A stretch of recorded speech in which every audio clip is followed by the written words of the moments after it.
Hello everyone, কেমন আছেন সবাই? আজকে আমি দেখাবো আমার ঠাকুর ঘর।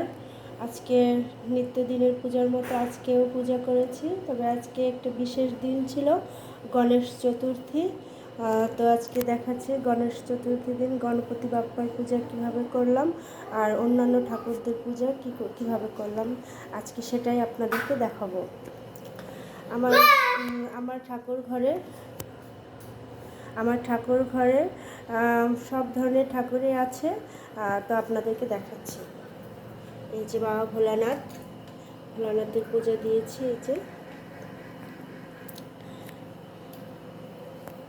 এরপরে এই পাশে মা লক্ষ্মী ঠাকুর। এই যে লক্ষ্মীনারায়ণের ছবি, চিত্রপট।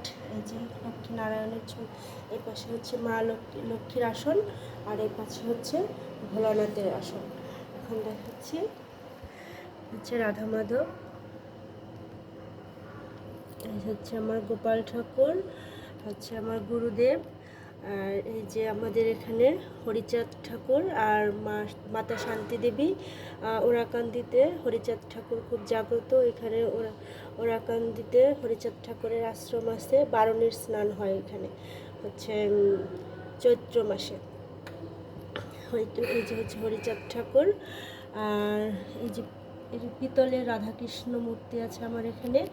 আর হচ্ছে এখানে হচ্ছে গণেশ ঠাকুর, গণেশ পাগল। আমাদের এখানে খুবই জাগ্রত মহাপুরুষ বাবা গণেশ পাগল। কদমবাড়ি ওনার বড় আশ্রম আছে, পূজা হয় এখানে। মেলা হয় জ্যৈষ্ঠ মাসের 13 তারিখে, অনেক বিশাল বড় মেলা হয় এখানে গণেশ পাগলের আশ্রমে। অনেক মানুষ আসে অনেক জায়গা থেকে, বিভিন্ন জেলা থেকে। আর এখানে হচ্ছে আমার দাদা শ্বশুরের ছবি।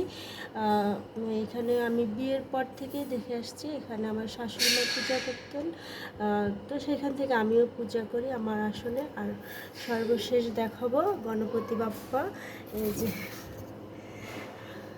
আজকে পূজা করলাম। খুব একটা বেশি কিছু গণপতি বাপ্পাকে নিবেদন করতে পারিনি, যতটুকু পেরেছি। আরও অনেক কিছুই লাগে, কিন্তু আমি দিতে পারিনি। তার জন্য অবশ্য আমি গণপতি বাপ্পার কাছে ক্ষমাও চেয়ে নিয়েছি। যতটুকু পেরেছি বাবাকে নিবেদন করেছি, বাবা তাই গ্রহণ করবে আশা করি।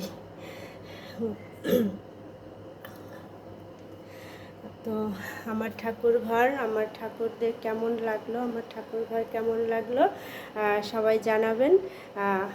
আজ এই পর্যন্তই।